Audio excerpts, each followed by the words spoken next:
Hai, calon penerus bangsa. Yang baru pasti lebih seru. PKKMB Universitas BSI 2021. Pengenalan kehidupan kampus kepada mahasiswa baru. Langkah awal meraih masa depan gemilang. Beragam acara menarik siap menanti kamu. Ormik atau orientasi akademik. Live via Zoom sesuai jadwal yang tertera pada kartu Ormik. Semot atau seminar motivasi. Live via Instagram, TikTok, dan YouTube kuliah BSI aja.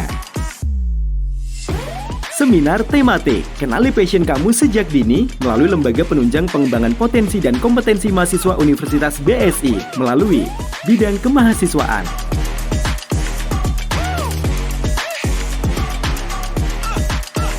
BSI Career Center.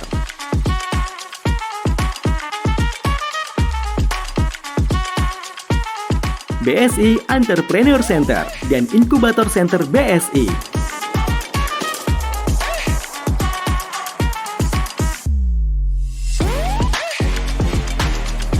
Lembaga Sertifikasi Profesi.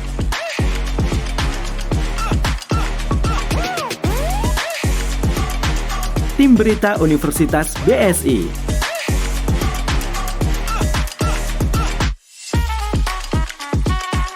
Tim Media Sosial Universitas BSI.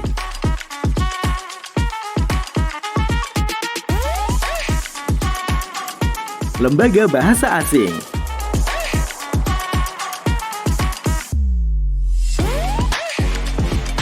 Pusat Prestasi Mahasiswa dan Beasiswa.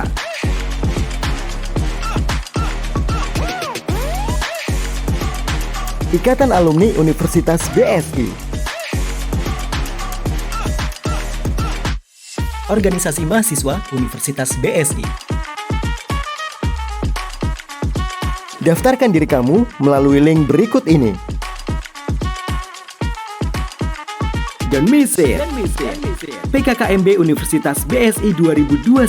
Beyond Inspiration. Kuliah BSI aja.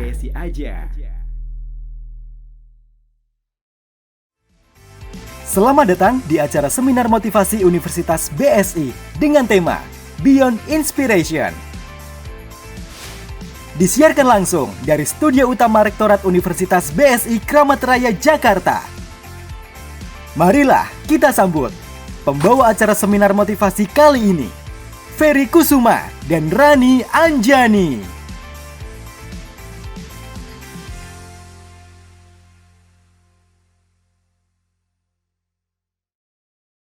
Assalamualaikum warahmatullahi wabarakatuh.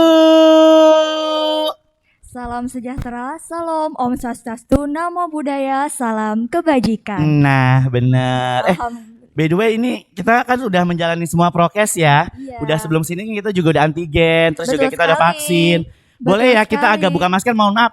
Kita udah dandan nih dari subuh-subuh. Iya nih, udah cantik-cantik. Dikata ayam bekokok kita udah dandan. Nah kita boleh ya buka masker ya. Itu dia agak ngap ya saya. By the way kan ini kita udah Betawi nih. Betul. Boleh dong ini Luna Maya agak mau pantun. Boleh. Oh boleh dong, boleh ya. Diam, gue mau pantun. Diam. Nih siapa sih? Ntar gue kenalin ini siapa ini ya. Sebelumnya gue mau pantun ya guys. Nah kan kita udah Betawi nih. Kuduan pantun dong kalau Betawi. Betul. Ya kan. Beli tusuk gigi ke Bekasi. Cakep. Selamat pagi Sobat BSI. Halo Sobat Nah, BSI. Semangat ya sampai akhir acara. betul. Seneng banget Ferry Kusuma dan juga Empo siapa? Rani. Nah hari ini kita lagi di mana sih Po? Hari ini kita ada di seminar motivasi 2021 Beyond Inspiration. Nah itu dia. Tujuannya apa sih ini acara Po? Jadi tujuannya ini untuk menginspirasi Betul. mahasiswa agar mempunyai semangat tinggi nih dalam Nah. melaksanakan pendidikan. Betul, karena harus semangat ya gitu loh. Apalagi kan kuliahnya udah keren banget kan di Universitas BSI Iya, gitu loh. keren banget dong. Lulusannya juga oke-oke banget ya termasuk sorry ya.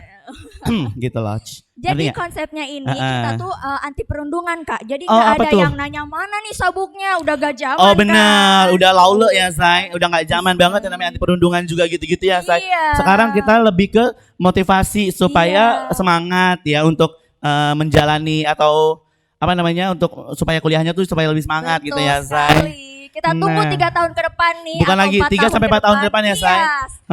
Sebelumnya kita juga mau menyapa boleh ya, Zai? Boleh banget. Hai semuanya nih peserta-peserta yang ada di live-nya Instagram di @kuliahbsi aja. Hai. Coba boleh deh agak-agak di komen gitu loh. Boleh sebutin Nah. namanya terus asal kampusnya. Nah, ya. mana gitu loh. Kita juga nanti mau baca-bacain ya komentar-komentarnya Iya, ya, Zai. betul Ini sekali. udah tadi udah banyak banget tuh. Oh, udah kayak apaan tahu nih banyak banget loh. Iya. Karena kebetulan nih Kak Ferry, kemarin nih aku ikut semot juga. Barangkali ini ada yang Oh sama dari iya. kampus Fatmawati, boleh dong. Fatmawati. Iya. Kalau aku boleh dong agak BSI Kali Abang gitu loh. Wih, Mana? boleh Kali nih. Abang. Komen.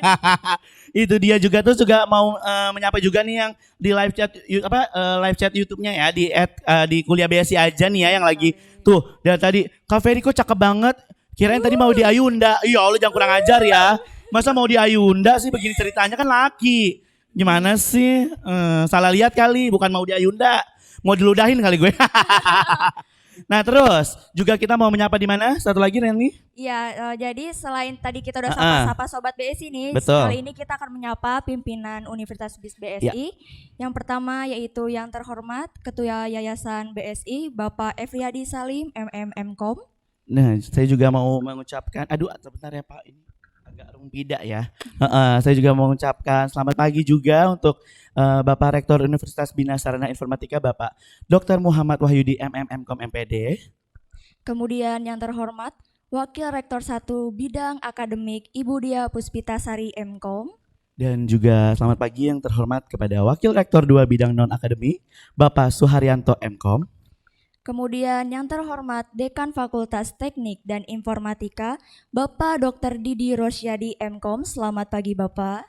Dan juga selanjutnya saya mengucapkan selamat pagi juga kepada Dekan Fakultas Ekonomi dan Bisnis, Ibu Dr. Ani Wijayanti SH.M.Par.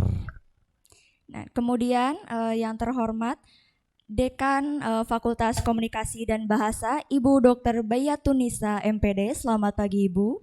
Dan selanjutnya juga mau mengucapkan selamat pagi kepada yang terhormat Ketua Program Stadia. Selanjutnya juga mau mengucapkan selamat pagi juga kepada seluruh kepala kampus. Dan juga yang selamat pagi seluruh mahasiswa baru Universitas BSI. Selamat pagi, semuanya harus semangat ya, masih pagi banget. dong. Nah, di tengah-tengah kita ada siapa sih ini? Nah, di ini Goyang-goyang aja, goyang-goyang. Diem, Inul loh.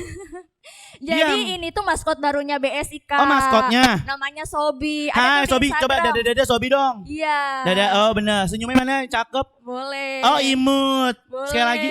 Oh bener, imut kali ini. Iya. Sobi bisa apa aja nih? Bisa apa? Bisa salto nggak? Ngomong, kalau tanya ngomong, diem aja. Oh nggak bisa ya? TikTok, goyang TikTok. Coba kalau goyang TikTok bisa nggak, Sobi? Oh Wih, bener. Keren banget. Oh bener. Nah itu dia ya, udah ada Sobi juga ya kan, Poy. Nah terus. Selanjutnya untuk pembukaan acara ini ada, mari kita mendengarkan sambutan dari Rektor Universitas Bina Sarana Informatika yaitu Bapak Dr. Muhammad Wahyudi MMM.Com MPD. Selamat pagi Pak. Sudah terhubung? Selamat pagi Pak. Selamat pagi, Assalamualaikum. Waalaikumsalam. Apa kabar Bapak? Alhamdulillah sehat. Oke. Suara saya didengar dengan jelas? Boleh Pak, udah jelas Pak. Iya. Sudah jelas ya? Boleh langsung aja waktu dan tempat kami persilakan. Baik, terima kasih. Bismillahirrahmanirrahim. Assalamualaikum warahmatullahi wabarakatuh. Selamat pagi, salam sejahtera untuk kita semua. Yang saya hormati pendiri Yayasan Bina Sarana Informatika, Bapak Herman Pratikto. Yang saya hormati Ketua Yayasan Bina Sarana Informatika, Bapak Efriadi, dan seluruh jajaran pengurus Yayasan Bina Sarana Informatika. Yang saya hormati para narasumber kegiatan seminar motivasi tahun 2021 ini. Yang pertama, Mbak Nadia Soekarno, seorang public figure, artis, presenter, berita, dan reporter. Selamat pagi Mbak Nadia, terima kasih atas kesediaannya untuk mengisi acara seminar motivasi yang ada di BSI ini. Kemudian yang kedua, seorang motivator dan dosen dari Universitas BSI, Bapak Aan Rahman, SPD, MN. Selamat pagi Pak Aan, terima kasih juga sudah bersedia hadir untuk mengisi acara motivasi bagi mahasiswa baru di Universitas BSI yang untuk kesekian kalinya.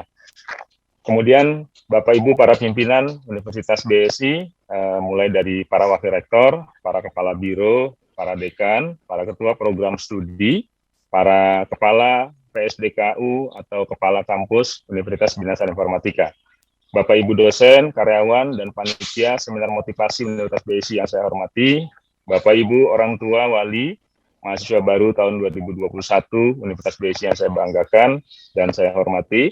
Kemudian adik-adik mahasiswa baru Universitas Binasaran Informatika tahun 2021 yang saya cintai dan yang saya banggakan. Saya ucapkan Assalamualaikum warahmatullahi wabarakatuh. Selamat pagi, salam sejahtera bagi kita semua. Pertama-tama, marilah kita panjatkan puji syukur kehadirat Allah Subhanahu wa Ta'ala. Alhamdulillah, pada pagi hari ini yang cerah, ya, di sekitaran wilayah Jabodetabek, dan insya Allah di seluruh wilayah Indonesia dalam keadaan cerah. Kemudian salawat serta salam kita curahkan kepada junjungan Nabi besar Muhammad SAW beserta para keluarga dan sahabatnya. Semoga khususnya bagi para umat muslimin di seluruh dunia mendapatkan syafaat beliau di yaumil akhir nanti. Amin ya rabbal alamin. Alhamdulillah pada pagi hari ini, Minggu tanggal 13 September 2021, kita dapat berkumpul meskipun secara daring, ya, menggunakan teknologi live streaming, kemudian disiarkan secara langsung melalui channel YouTube Kuliah BSI Aja, kemudian akun Instagram @kuliahbsi aja dan akun TikTok @ubsi_official. Dalam rangka melaksanakan kegiatan seminar motivasi bagi mahasiswa baru tahun akademik 2021-2022, di tengah-tengah masih terjadinya pandemi COVID-19 di negara kita. Ya, alhamdulillah semakin hari kelihatannya pandemi ini sudah makin menurun dan kita doakan bersama mudah-mudahan semoga pandemi ini bisa berakhir dan kita bisa kembali ke kehidupan normal.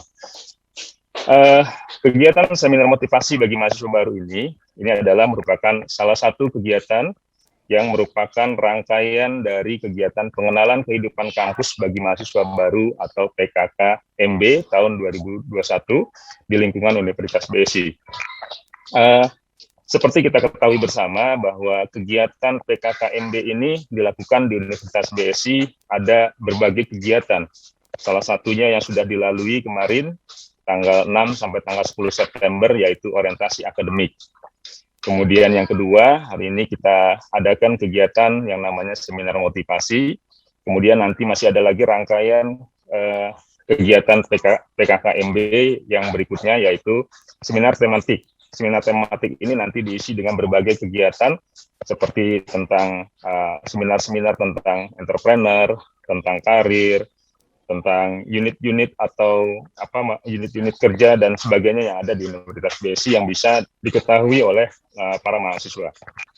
Kemudian yang keempat, kegiatan PKK-MB yang berikutnya adalah namanya pameran organisasi kemahasiswaan atau Ormawa, ya. Jadi selain jadi mahasiswa, ada baiknya adik-adik mahasiswa di sini bukan hanya belajar saja, tapi juga bisa mengikuti kegiatan-kegiatan organisasi kemahasiswaan yang ada di Universitas BSI. Cukup banyak organisasi kemahasiswaan yang ada di kampus kita, mulai dari MPM, kemudian ada BEM, ada UKM, dan UKM-nya pun jenisnya bermacam-macam. Ada yang olahraga seperti sepak bola, bulu tangkis, kemudian ada bela diri, kemudian ada seni, ada budaya, dan lain-lain. Cukup banyak, silakan saja diikuti nanti di Ormawa Expo pada tanggal 25 September 2021 di hari Sabtu yang akan datang. Kemudian acara rangkaian PKK-MB yang terakhir itu ada namanya kegiatan bincang kampus dan orang tua. Nanti kami akan undang para orang tua mahasiswa baru untuk berinteraksi dengan para pimpinan perguruan tinggi kita. Kemudian kami jadwalkan nanti di tanggal 29 September sampai tanggal 2 Oktober 2021. Insya Allah nanti kita bisa selenggarakan dan kita bisa bersilaturahmi dengan para orang tua mahasiswa. Kegiatan ORMIK atau orientasi akademik, orientasi seminar motivasi bagi mahasiswa baru pada tahun ini, di tahun ajaran 2021-2022, ini diikuti oleh lebih dari 9.000 mahasiswa baru Universitas BSI. Adapun tujuan dari diselenggarakannya kegiatan pengenalan kehidupan kampus bagi mahasiswa baru atau PKK-MB ini adalah salah satunya adalah dalam rangka menyiapkan mahasiswa baru melewati proses transisi menjadi mahasiswa yang dewasa dan mandiri. karena sebelumnya menjadi siswa di SMU sederajat, nah sekarang sudah menjadi mahasiswa yang dewasa dan mandiri, serta dapat mempercepat proses adaptasi mahasiswa dengan lingkungan baru dan memberikan bekal untuk keberhasilan menempuh pendidikan di Universitas BSI. Itu adalah tujuan dari kegiatan pengenalan kehidupan kampus bagi mahasiswa baru yang ada di lingkungan Universitas BSI. Saat ini, seperti kita ketahui bersama, Kementerian Pendidikan, Kebudayaan, Riset, dan Teknologi melakukan berbagai strategi menerapkan kebijakan Merdeka Belajar Kampus Merdeka. Jadi berdasarkan Peraturan Menteri Pendidikan dan Kebudayaan Nomor 3 Tahun 2020 tentang Standar Nasional Pendidikan Tinggi, mahasiswa dapat mendapatkan hak belajar di luar program studinya selama 3 semester. Perguruan tinggi dalam hal ini Universitas BSI wajib memberikan layanan pemenuhan hak tersebut, dan program ini dikenal dengan yang namanya hak belajar 3 semester di luar program studi. Tujuan dari program ini adalah untuk meningkatkan kompetensi lulusan, baik soft skill maupun hard skill, agar lebih siap dan relevan dengan kebutuhan zaman, menyiapkan lulusan sebagai pemimpin masa depan bangsa yang unggul dan berkepribadian. Kami semua mendoakan agar seluruh mahasiswa kita yang saat ini masuk di Universitas BSI di tahun akademik 2020-2021 dapat segera lulus tepat pada waktunya. Kalau mahasiswa program Diploma 3 tahun bisa lulus, kemudian pada mahasiswa yang program sarjana atau program S1 bisa lulus dalam waktu 4 tahun, dan setelah lulus bekerja dapat segera memperoleh pekerjaan atau menciptakan lapangan pekerjaan bagi para mahasiswa yang ingin bercita-cita menjadi seorang entrepreneur. Hari ini saya undang adik-adik mahasiswa semua untuk mengikuti kegiatan SEMOT ini, dan insya Allah dalam 3 tahun lagi bagi mahasiswa program Diploma 3 atau 4 tahun lagi bagi mahasiswa program sarjana, saya akan mengundang kembali untuk mengikuti acara wisuda bersama dengan para orang tuanya di kampus Universitas BSI. Amin ya rabbal alamin. Saya doakan semoga kalian semua bisa menempuh pendidikan di perguruan tinggi kita dengan lancar dan lulus tepat waktu. Terima kasih saya ucapkan kepada seluruh panitia SEMOT tahun 2021 atas terselenggaranya kegiatan ini yang baik, dengan baik, khususnya kepada panitia penerimaan mahasiswa baru 2021, kemudian tim Warek 2 bidang non-akademik, dan tim Markom BSI. Selamat mengikuti kegiatan SEMOT ini dengan baik, semoga memberikan manfaat bagi para mahasiswa baru, dan jangan lupa nanti mengikuti lanjutan kegiatan dari pengenalan kehidupan kampus bagi mahasiswa baru yang lainnya. Demikianlah sambutan dari saya, mohon maaf atas segala kekurangannya. Assalamualaikum warahmatullahi wabarakatuh. Saya kembalikan ke MC.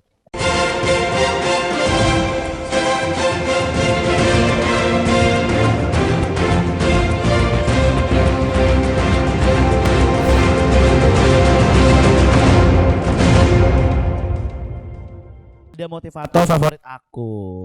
Iya, motivator. My love, Science Day One. Nah loh, ngerti gak maksud gue? Ngerti dong.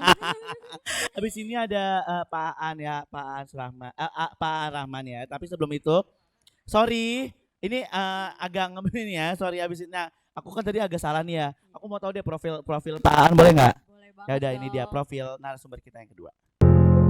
Pria yang murah senyum ini merupakan seorang akademisi. Beliau menyelesaikan studi pasca sarjana manajemen di Universitas Bina Sarana Informatika Bandung. Beliau merupakan seseorang yang sangat konsen di bidang karakter building dan kepemimpinan.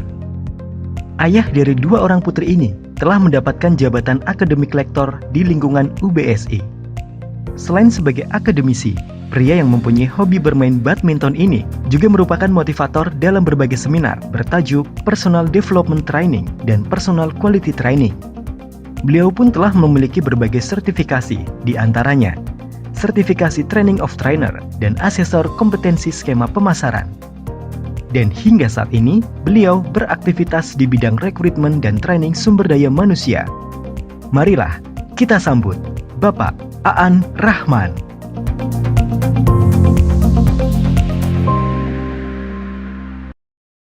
Assalamualaikum warahmatullahi wabarakatuh. Assalamualaikum. Mudah-mudahan kita sehat selalu, saya pun sehat sehingga bisa buka masker ya Bapak Ibu semuanya dan adik-adik mahasiswa semua. Mudah-mudahan yang menjawab Assalamualaikum, kemudian jawabannya Waalaikumsalam warahmatullahi wabarakatuh, dan panjang, pahalanya banyak, dan nanti kalau mati masuk surga. Baik, kalau yang jawabannya pendek, kenapa jawabannya pendek? Assalamualaikum, jawabannya Waalaikumsalam. Karena biasa orang berpikir bahwa Pak An pun salamnya pendek, jadi jawabannya pun pendek. Baik, saya nama Aan Rahman, S1 saya dapat sepeda, S2-nya dapat motor-motoran, jadi SPDMM. Tapi apa arti sebuah gelar, yang penting adalah kualitas diri Anda sendiri. Saya mau tampilkan semua yang di kampus-kampus. Kita lihat dan kita menyapa teman-teman semuanya. Oke, yang mungkin dari Pontianak, mungkin dari Sukabumi, mungkin dari Yogyakarta, mungkin dari Tegal. Pontianak, apa kabar Pontianak? Pontianak dengar saya? Kemudian Raisen, dadah, semoga sehat selalu. Yang lainnya bisa tampilkan semuanya berbarengan. Saya akan menyapa semuanya.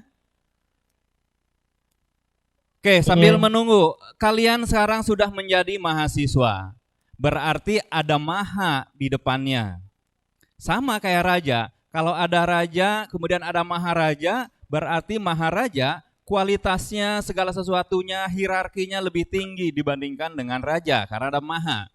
Tetapi yang saya mau dari kalian, pada saat kalian menjadi mahasiswa, banyak yang berubah dari diri kalian. Yaitu salah satunya adalah pola pikir. Oke, sudah kelihatan semuanya? Coba yang semuanya yang ada di Zoom, kita sama-sama acungkan tangannya. Kita dadah pada hitungan ketiga. 1, 2, 3. Apa kabar semuanya? Semoga sehat selalu. Baik. Di mood semua ya. Baik, sebelum memulai, karena mungkin tadi sudah ada beberapa kegiatan, saya mau semuanya berdiri yang di kampus-kampus, berdiri. Kita akan senam bersama-sama, tolong disiapkan. Oke, sudah berdiri semuanya, yang kamar jangan itu. Wah. Oke, sudah berdiri semuanya. Oke, lihat. Biasanya orang menghitung adalah seperti ini. 1, 2, 3, 4, 5. Atau 1, 2, 3, 4, 5. Karena kalian sudah berubah menjadi mahasiswa, saya mau Anda berhitung dengan cara saya dan berubah. Kalau 1, bisa di zoom tangan saya. 1. Oke, ini 1. Ini 2. Ayo lo, sakit tuh tangan. Begini. 3. Oke. 4. Oke. Coba kita 2 kali ya. 1, 1, 2, 2, 3, 3, 4. Apa yang kalian rasakan? Sakit. Oke, lagunya sudah siap? Kita akan menghitung bersama-sama ya. Siap. Mulai. 1, 1, 2, 2, 3, 4, 4. Kalau 5 gimana? 5 adalah 3 ditambah 2. Berarti 2 tangan. Tapi saya megang ini jadi agak susah. Oke, baik. Itu saja. Tepuk tangan untuk Anda semuanya. Silakan duduk kembali. Semoga intinya begini. Intinya ya, perubahan itu kadang-kadang membuat kita tidak nyaman. Contoh kalau selama ini mungkin Anda bangun siang, berubah menjadi bangun lebih pagi, itu adalah tidak nyaman gitu. Dan selamat kepada Anda semuanya bergabung ke Universitas Bina Sarana Informatika. Kita akan mulai materi yang pertama, yaitu adalah ini materi saya, Beyond Inspiration, tentang adaptasi. Tapi sebelum adaptasi, kita sama-sama tahu kondisi kita seperti apa dan lain-lainnya. Dan saya mau flashback juga, mungkin pola pikirnya sama dengan saya dulu.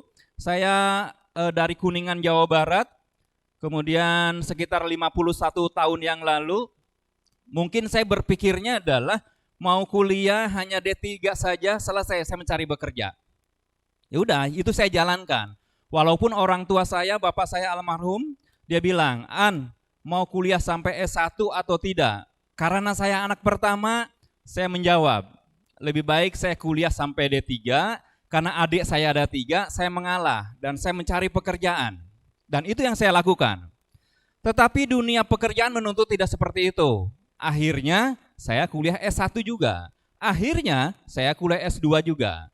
Jadi bagi Anda sekarang gitu, yang memang contoh mungkin berpikir hanya kuliah D3 saja dengan gelar AMD. Zaman sekarang AMD adalah gelarnya mendingan dikit. Kenapa mendingan dikit? Karena hampir sama dengan SMA gitu kan. Tapi mudah-mudahan Anda berubah dan silakan cari informasi. Kita pun punya S2 dan ada beasiswa dan lain-lainnya. Oke, baik. Materi saya akan mulai dari tentang adaptasi. Kalau Anda membaca atau melihat fenomena sekarang, ada 2 makhluk yang kita bisa pelajari tentang adaptasi, yaitu kecoa melawan dinosaurus. Kalau saya tanya, siapa kira-kira kalau diadukan yang menang? Mungkin kecoa menang karena ukurannya kecil. Mungkin dinosaurus juga menang karena bisa menginjak kecoa itu. Tetapi yang saya bahas di sini adalah dalam proses adaptasi dengan lingkungannya, ternyata kecoa itu lebih menang. Buktinya ada, faktanya ada. Sampai sekarang kita melihat itu namanya kecoa. Tapi apakah kita sekarang melihat dinosaurus atau T-Rex atau apapun? Tidak ada. Kenapa? Karena ternyata kecoa mudah beradaptasi dan bisa beradaptasi dengan lingkungannya. Nah, kenapa bisa beradaptasi? Karena kecoa itu memiliki kelebihan-kelebihan. Yang pertama, kecoa tidak banyak berevolusi. Mungkin kalian tahu ada evolusi, ada revolusi. Revolusi adalah perubahan yang cepat. Kalau evolusi berarti perubahan yang lambat bertahun-tahun.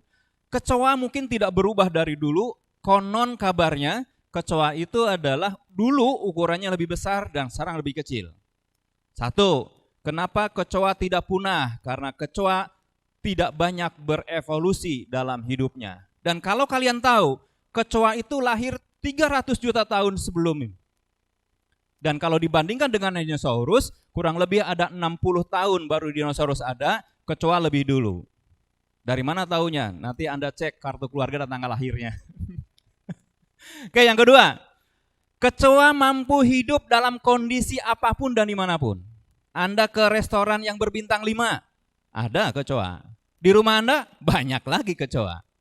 Di warteg banyak. Dan semuanya kecoa itu bisa hidup dimanapun dengan kondisi apapun, se-ekstrim apapun. Itulah hebatnya seekor kecoa. Dan ada beberapa penelitian bahwa kecoa itu adalah makhluk di dalam dunia ini yang mampu bertahan dari radiasi. Dan hebatnya kecoa itu kalau Anda iseng dipotong kepalanya, kecoa mampu hidup dalam waktu 1 bulan tanpa kepala. Karena kecoa tidak bernapas melalui kepalanya. Karena kecoa tidak ada otaknya, jadi semua suhu tubuh dan lain-lainnya bisa diatur oleh tubuhnya. Cuma dia akan mati setelah 1 bulan, alasan apa? Karena dia kelaparan. Karena tidak bisa makan, karena mulutnya ada di kepalanya. Yang ketiga, yang selanjutnya, memiliki punggung yang kuat dan keras. Kalau nggak percaya, nanti Anda pulang atau di rumah ada kecoa, Anda pukul itu kecoa, biasanya terbalik, kemudian beberapa detik kemudian dia melihat dan hidup kembali. Itulah hebatnya kecoa.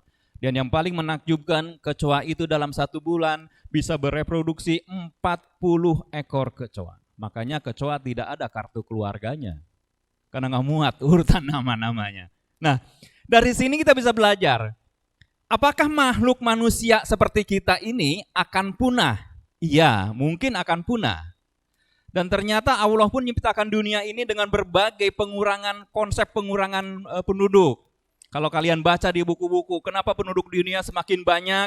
Ternyata Allah sudah menciptakan sesuatu. Melalui apa? Peperangan. Dengan perang banyak orang yang meninggal. Kemudian penyakit. Dan yang sekarang generasi kita diuji dengan satu wabah. Dan kalau Anda baca hari ini sudah sekian juta yang meninggal. Dan mungkin saya pun gelarnya ditambah. Aan, Rahman, SPD, MM, LC. Ada yang tahu LC? Lulusin COVID. Oke. Kenapa kita harus belajar ini? Jadi Anda yang sudah bekerja di perusahaan, bagaimana supaya Anda tidak punah? Kalau Anda mau tahu, saya masuk ke BSI tahun 97, berarti hampir 20 sekian tahun. Dan di depan saya itu adalah generasi-generasi muda semua. Tapi saya masih bertahan sampai hari ini di sini. Jadi kalau kalian tidak mau punah dalam suatu komunitas, satu, kalian harus ada gunanya untuk lingkungan kalian. Yang kedua, kalian ada kontribusi buat lingkungan itu. Yang ketiga adalah flexibility yang tinggi, beradaptasi dengan perubahan-perubahan kebijakan perusahaan, kebijakan apa, kebijakan pemerintah, regulasi pemerintah, dan lain-lain. Nah, itulah adaptasi. Jadi saya mau kepada Anda, sekarang perkuliahan masih online. Dan mungkin generasi Anda adalah generasi yang tidak terlalu bahagia, walaupun ada medsos. Kenapa di medsos? Cenderung di medsos adalah bahagia yang semu, atau pura-pura bahagia. Kenapa saya bisa bilang begitu? Kalau kalian tanya kepada teman-teman yang atau kakak-kakak kelas dulu gitu ya, masa SMA adalah masa yang paling menyenangkan dalam hidup. Iya, jadi kalau saya ditanya apaan dalam hidup kapan menyenangkan? Pada saat masa-masa SMA. Tapi kalian yang sekarang menjadi mahasiswa baru, SMA-nya online. Nah itulah yang mungkin kurang bahagia. Jadi kalau ada riset gitu kan, tingkat kebahagiaan manusia zaman sekarang mungkin agak menurun. Saya ulangi lagi, kita bisa belajar dari binatang, salah satunya kecoa dalam beradaptasi dengan lingkungannya. Oke, yang kedua. Setelah beradaptasi, kita harus mengenal diri kita sendiri. Kalau kalian beli handphone, saya tanya, Pak Ipur, handphonenya baru? Iya Pak. Mereknya Samsung sekian-sekian terbaru, baru launching 2 hari yang lalu. Apa Pak kelebihannya? A, B, C, D, dan seterusnya. Pertanyaannya adalah, handphone yang baru dibeli 2 hari itu, Anda mengenal kelebihannya. Tetapi diri Anda yang Anda bawa sudah hampir puluhan tahun, ada yang 17, ada yang 18, ada yang sekian gitu. Kalau saya wawancara orang, lalu saya tanya, apa kelebihan Anda?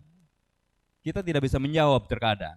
Tetapi kalau saya tanya, apa kekurangan Anda? Baru tuh bererot, A, B, C, D, dan seterusnya. Oke. Jadi kenali diri itu satu, mengenal diri sendiri baik secara fisiknya. Tingginya berapa, beratnya berapa, itu penting. Pak, apakah fisik berpengaruh kepada sukses seseorang? Tidak. Kalau kalian mungkin pernah membaca biografinya Adolf Hitler. Apakah dia tinggi untuk ukuran orang Jerman? Enggak.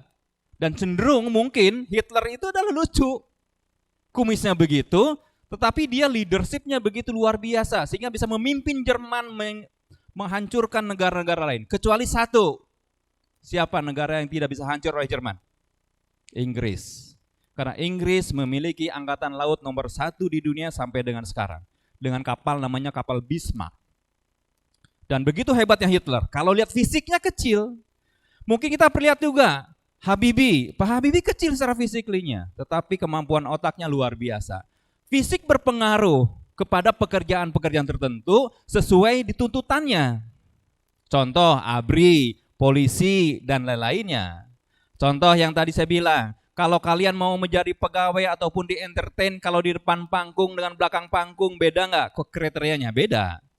Berarti kalau di depan panggung fisiklinya harus baik dan lain-lainnya. Tapi kalau di luar panggung terserah. Mau tingginya mau gimana, mau warna kulitnya apa, pakai bajunya seperti apa, bukan itu yang dilihat. Tapilah karyanya, value-nya, nilainya. Yang kedua watak. Kenali watak dasar Anda dari lahir. Watak itu adalah suatu sifat yang dimiliki dari sejak lahir. Pertanyaannya, apakah bisa berubah? Iya. Kapan bisa berubah? Dengan pengalaman hidupnya, experience hidupnya, perjalanan hidupnya, sesuatu yang terjadi dalam hidupnya, orang bisa berubah, wataknya bisa berubah. Mungkin dulu temperamen, mungkin dulu sering marah, mungkin dulu tidak sabaran, karena hidupnya yang terus seperti itu teruji terus, akhirnya menjadi seseorang yang lebih sabar. Jadi watak bisa dirubah, cuma memang prosesnya tidak instan, tidak satu hari berubah. Tapi kalau watak dalam 1 hari berubah, berarti ada sesuatu yang luar biasa dalam hidupnya yang membuat seperti itu. Makanya saya bilang, anak pertama cenderung lebih kuat punggungnya, karena segala sesuatu dia akan sendiri. Apalagi kalau tidak dekat dengan orang tuanya. Kenapa? Karena memang dia seseorang yang segala sesuatunya sendiri, tidak bisa cerita dan lain-lainnya. Yang selanjutnya bakat. Pak, bagaimana saya tahu bakat saya? Lakukan. Kalau kalian mau tahu, dulu mungkin teman-teman SD, SMP, dan SMA saya tidak akan mengenal Aan Rahman karena saya cenderung pemalu, diam, bicara pun seperti gong. Tahu nggak istilah gong? Gong itu adalah kalau dipukul baru bunyi. Saya tuh dulu kalau ditanya baru jawab. Saya tidak punya inisiatif untuk berbicara banyak seperti ini. Tapi karena tuntutan dalam hidup, tuntutan dalam pekerjaan, akhirnya bisa. Dan ternyata saya menyadari saya punya bakat itu. Kenapa? Karena saya lakukan. Saya pernah nge-MC beberapa kali tempat dan sering nge-MC beberapa tempat sampai hari ini. Kapan saya nge-MC pertama kali? Saya nge-MC pertama kali justru adalah dijeburin di acaranya Panbaik Panwok Purwokerto. Saya masih ingat. Di Purwokerto, saya dipasangkan dengan seorang komedian di Purwokerto dan dia tidak terlalu mengerti bahasa Indonesia, pakainya bahasa Jawa. Lah, piye? Saya Aan Rahman, orang Sunda. Karena kalau orang Jawa nama saya jadi jelek, jadi Oon. Makanya Aan Rahman dari mana? Sunda lah. Sunda itu dari Jawa Barat, tapi kalau Jawa Tengah saya repot, jadinya Oon Setiono kan repot nantinya. Oonnya itu yang repot. Tapi apa yang terjadi di situ? Ya udah, lakukan dan lakukan. Akhirnya kita bisa menilai diri sendiri kita. Kita mampu atau tidak. Jadi intinya adalah kalau bakat gitu ya, bukan kemampuannya dulu yang kita bicarakan, tetapi adalah mau melakukannya dulu atau tidak. Contoh nyanyi di kamar mandi, lalu komen adanya, Kak suaranya bagus ya Kak. Tapi kan kita tidak percaya diri terhadap suara kita. Mungkin pindah, ada beberapa orang gitar-gitaran lalu Anda nyanyi, itu coba. Ada komen, tidak semua orang bilang kan bagus. Tidak semua akan bilang menyenangkan. Pasti aja ada orang yang tidak suka dengan kita menyanyi. Tapi dengan begitu kalian akan tahu, oh ternyata saya punya bakat di sini. Dan jujur saya pun mungkin berpikirnya adalah, kenapa ya dulu waktu SMA saya tidak menyadari bahwa saya memiliki public speaking yang cukup baik. Yang selanjutnya kekuatan dan kelemahan. Makanya saya dosen juga di BSI, rekrutmen dan training juga di BSI. Saya kadang-kadang suka bertanya pada saat wawancara. Tapi pertanyaan klasik adalah biasanya apa plus minusnya Anda? Kalau jujur saya biasanya tidak bertanya begitu, tetapi begini pertanyaan. Ini wawancara dan kalian yang mau wawancara. Kalau saya mau tahu kelebihan seseorang, pertanyaannya adalah begini. Selama Anda hidup sampai umur sekarang 25 tahun, kira-kira ada nggak satu perbuatan, satu kegiatan, satu keberhasilan yang kalian dapatkan dan itu membanggakan diri kamu dan membanggakan orang tua kalian? Nah, jawaban kalian itu akan mengukur, satu, standarnya di mana. Yang kedua, levelnya di mana dan apa value-nya, apa standarisasi hidupnya dan lain-lainnya. Dan itu penting. Makanya kadang-kadang saya wawancara suka bertanya yang kira-kira mungkin mengagetkan. Contoh, kalau kalian suruh memilih mencuci baju tanpa mesin cuci dan melistrika baju, kalian pilih yang mana? Pasti kalian mikir pada saat wawancara, ini ngapain ya wawancara tanya begitu. Ternyata itu ada hubungannya dengan karakter seseorang. Kenapa? Karena melistrika itulah butuh orang yang sabar. Melistrika butuh orang yang SOP banget, urutan. Melistrika biasanya dia stay di satu tempat dan tidak harus kreatif. Kebayang nggak kalau ngelistrika kreatif? Istri saya ngelistrika celana selalu di sini lipatannya, lalu dilipat di zigzag seperti ini karena kreativitas. Tidak bisa.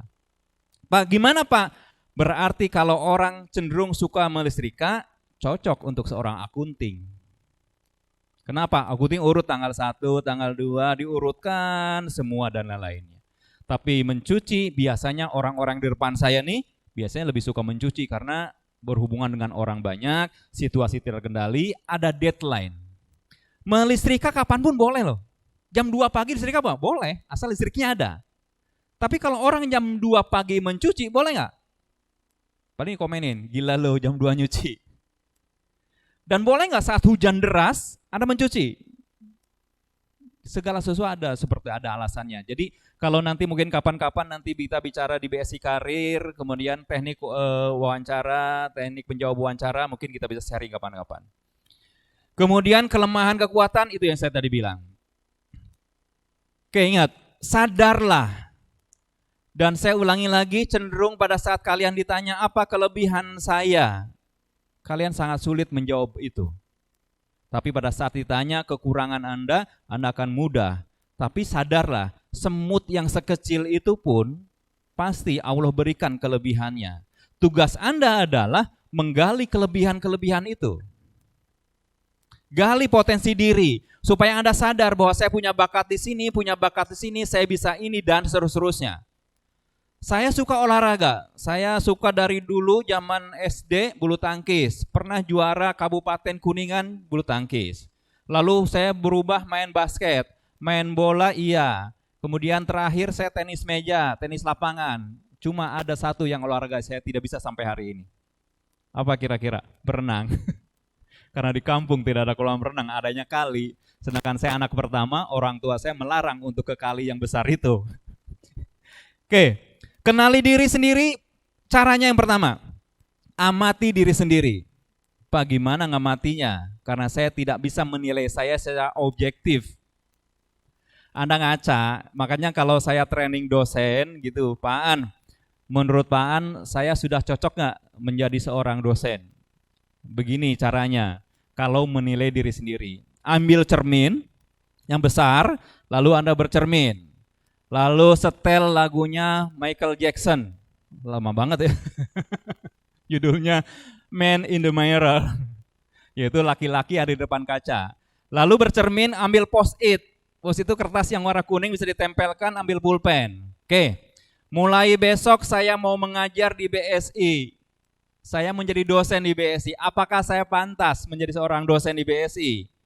Pada saat bercermin itu, Anda jangan berpikir bahwa Anda sebagai seorang dosen, tetapi Anda sebagai seorang mahasiswa dulu. Kalau saya jadi mahasiswa, saya mau dosen seperti apa?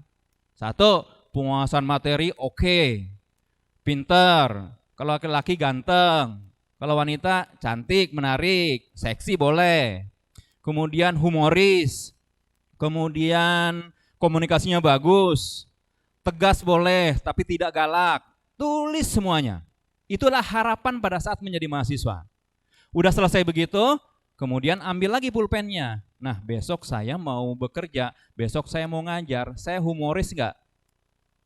Kalau memang humoris, checklist.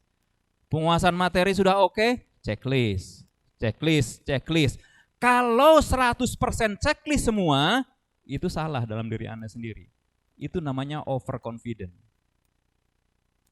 Tapi kalau checklistnya cuma ada 2 atau 30%, Anda malah tidak percaya diri. Yang benar itu adalah 70 berbanding 30 karena kita manusia tidak mungkin sesempurna itu.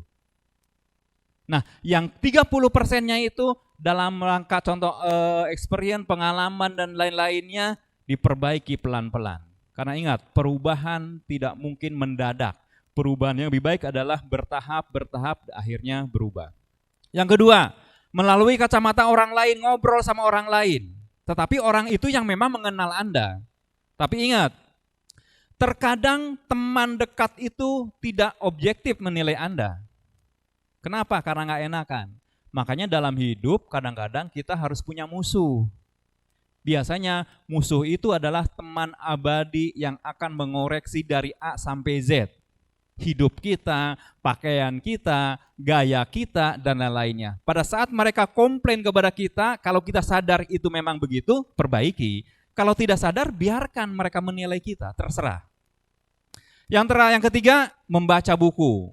Salah satunya yang saya baca buku adalah Peace of Mind, karangan dari Sandy McGregor, itu nanti bisa lihat. Kalau yang terakhir bisa juga dilakukan tes-tes.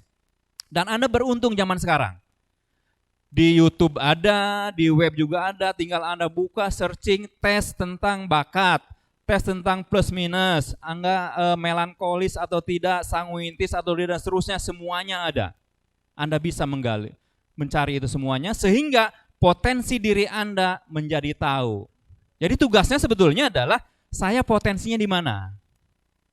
Saya pernah waktu itu sama anak saya diskusi, ya aku kuliah S1, kuliah S2 atau tidak. Saya tidak mau memaksa anak saya harus kuliah S2 kalau memang tidak mau. Tapi jawaban saya lagi nih, kamu mau jadi apa? Mau jadi praktisi? Kalau mau jadi praktisi, mungkin tidak harus kuliah S2, tidak apa-apa. Tapi Anda ambil sertifikasi. Sehingga skill Anda baik, pengakuan dari sebuah selembar ijazah pun ada. Tapi kalau kalian mau jadi akademisi, mau tidak mau harus kuliah S2, lalu S3. Jadi dari sekarang sudah di-plan tentang pendidikan, tentang hidup dan lain-lainnya, supaya jelas alurnya. Jangan sampai, Pak, saya hidup sih ikuti aja kemana air mengalir.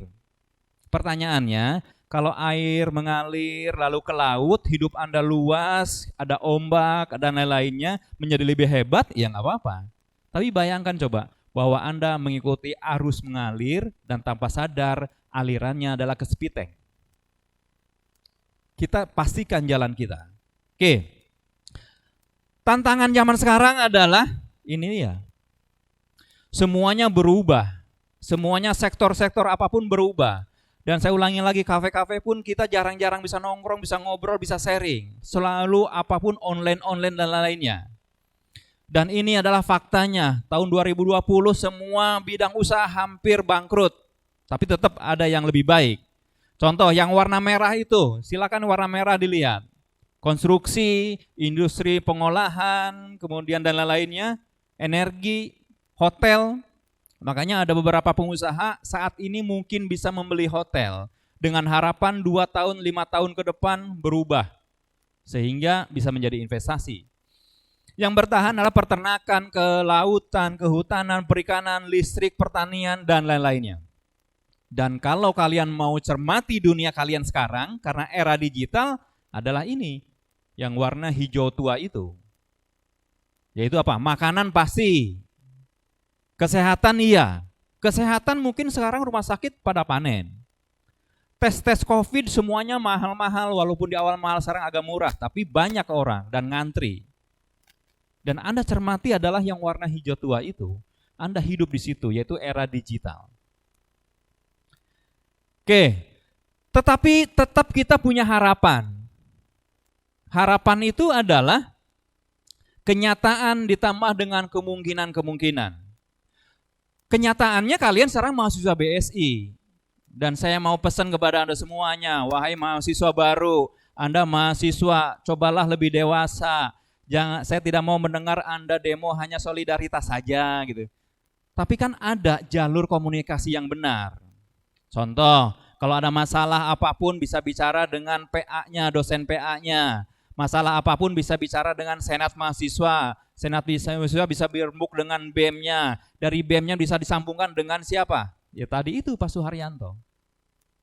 Warek 2 non-akademik, bidang non-akademik. Sehingga nggak usah ada demo-demoan lagi kon pandemi begini. Segala sesuatu bisa terselesaikan. Kalaupun mau mungkin Senat dan BEM itu membuatlah suatu bagian tertentu di mana bisa membantu teman-teman yang kesusahan dalam biaya kuliah. Kan mungkin saja ada mahasiswa yang mungkin kaya, pengusaha, bisa share, bisa membantu, itu lebih baik. Saya ulangi lagi, tetap kita punya harapan. Harapan itu adalah kenyataan ditambah dengan kemungkinan-kemungkinan. Tugas Anda adalah semakin banyak kemungkinan, itu semakin baik. Tadi ada pertanyaan yang jujur menarik buat saya. Nanti saya bahas. Pak, apakah saya kuliah di UBSI bisa bersaing dengan kuliah di perguruan tinggi negeri yang lain? Menurut saya gitu ya, bukan kepada institusinya, tetapi kepada nilai diri Anda. Saya pernah wawancara, mohon maaf saya tidak sebutkan perguruan tingginya. Dia lulusan perguruan tinggi yang baik, lalu saya tes. Coba Anda buat laporan menggunakan Excel. Dan nggak bisa. Saya butuh waktu itu dosen untuk jurusan komunikasi atau instruktur untuk komunikasi. Biasanya saya mengambil D3-nya Akom zaman dulu. Lalu ada lamaran yang ilmu komunikasi S1. Lalu saya tanya, apa yang kamu bisa lakukan dalam praktek? Ternyata tidak bisa juga. Jangan sampai begini, jangan sampai gitu ya. Anda kuliah di mana? Saya kuliah di IPB, Pak. Wow, keren. Lalu pada saat saya melihat value-nya Anda malah ngedrop karena Anda tidak menunjukkan sesuai dengan perguruan tingginya. Saya lebih suka Anda kuliah di mana? Di BSI, Pak. Ngambil program studi apa? Ini. Pada saya tes, wih luar biasa nih orang. Jadi saya ulangi, Anda bersaing bukan nama institusinya. Walaupun memang ada perusahaan yang melihat lulusan mana. Tapi tetap kembali kepada diri Anda, bahwa Anda punya value atau tidak. Ada perbedaan atau tidak. Contoh kita lihat, paling mudah lah. Kita bahas tadi Ferry dari pagi ngomong aja. Saya mau nanya ke Ferry, antara Ferry dengan Nadia cantikan siapa ya? Silakan Anda komen. Ferry, kata Ferry cantikan Ferry. Lebih cantik. Maaf ya Nadia, bercanda. Oke, saya lanjut aja lah kemungkinan lainnya. Yang selanjutnya. Nah, karena kita punya harapan, punya keinginan, makanya gini saya ulangi lagi, Pak, kenapa kepuasan itu tidak terbatas? Ya kan memang begitu gitu. Kenapa kepuasan terbatas? Karena orang akan selalu sama. Ada hukum namanya HKBP. Adalah hukum kepuasan yang semakin lama semakin berkurang. Nanti bahasnya kapan-kapan saja lah. Oke, tuntutan yang pertama, Anda sebagai mahasiswa harus cerdas. Itu pasti. Yang saya bahas cerdas bukan hanya intelektualnya. Contoh, saya mau coba. 34 kali 11 berapa? Mikir. Kalau saya sih gampang, 34 kali 11, tulis angka 3, tulis angka 4, 3 tambah 4, berapa? 7, jadi 374. 23 kali 11, 253. Saya bisa menjawabnya, karena kalinya 11. Kalau kalinya 12, saya mikir juga. Itulah intelektual. Contoh Anda menghitung susunan kimia, periodik. Pernah tahu golongan 1A, 2A, 3A, dan seterusnya? 1A. Golongannya apa saja? Waduh Pak, itu SMA. Ya, saya pun melalui SMA beberapa puluh tahun yang lalu. Saya masih ingat hidrogen, natrium, kalium, dan seterusnya. Karena saya ingat rumusnya adalah Helena kawin, Robin CS frustasi. Apa yang dimaksud dengan manihotutulissima? Pasti lupa, padahal SMA baru kemarin. Orija sativa, Avena sativa, saya hafal sampai sekarang. Kenapa? Karena saya belajarnya berbeda, bukan menggunakan otak sebelah kiri. Nanti saya kasih tahu bagaimana konsep belajar menggunakan otak sebelah kanan. Yang kedua, emotional question ya. Nanti emotional question ada hubungannya dengan yang D. Saya bahas namanya digital question. Jadi zaman sekarang punya intellectual question bukan hanya emosional, bukan hanya spiritual, tetapi adalah digital question. Tadi saya masih ingat kata-kata yang tadi, masalahnya digital itu adalah antara otak, antara kedewasaan, antara kewarasan, hubungannya dengan jari. Kenapa? Karena jari mengetik sesuatu, pertanyaannya jari itu sadar atau tidak sadar mengetik sesuatu? Di dalam jari itu ada otaknya atau tidak? Karena cenderung biasanya zaman sekarang Anda melakukan sesuatu, baru Anda pikirkan efeknya. Karena apa? Hubungannya dengan electric motion. Electric motion namanya emosional. Oke, jadi saya ulangi lagi. Anda mahasiswa baru tidak hanya intelektualnya, emosionalnya, spiritualnya. Yang paling penting sekarang adalah digital question. Oke, kita lihat. Mudah-mudahan 5-10 tahun orang-orang di depan saya, yang di kelas-kelas, yang mungkin di YouTube, yang mungkin di Instagram dan TikTok, lihat. Ada mobil yang mewah di sana, BMW. Ada yang mau? Acukan tangannya kalau mau. Saya mau. Nah, yang saya mau silakan Anda coba, perhatikan tangan saya. Anda buat lingkaran sekecil mungkin dengan tangannya. Oke.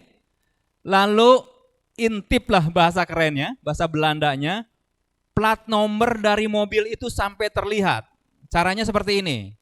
Terus sampai ke depan mata Anda. Dan kalau sampai depan mata Anda, pasti mata yang sebelah kiri atau kanan akan Anda tutup supaya plat nomornya terlihat. Baru terlihat dan terintip itu mobil idaman Anda. Mudah-mudahan terwujud 5 atau 10 tahun yang akan datang. Amin. Oke. Siapa yang menggunakan ngintipnya dengan mata yang sebelah kiri?